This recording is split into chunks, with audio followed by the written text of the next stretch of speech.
Hello everybody, welcome back to TechTube. I hope you all are doing great. So in today's episode, I'm gonna guide you on how you can unsave pins on Pinterest. So to do so, first of all, go ahead and open up your Pinterest application. Once you open it, you'll be appear with the home page of Pinterest. And on the bottom right corner, you can see the little profile icon. Go ahead and tap on it. Now here you'll be appear with pins and boards. So in order to unsave pins, what you can do is here these are my saved pins.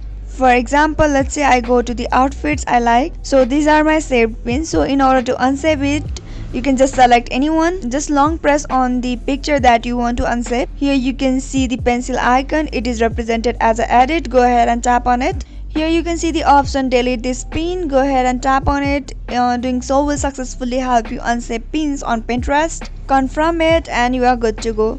So if you found the video to be helpful and informative, go ahead and subscribe to our channel and also press the notification bell for more updates.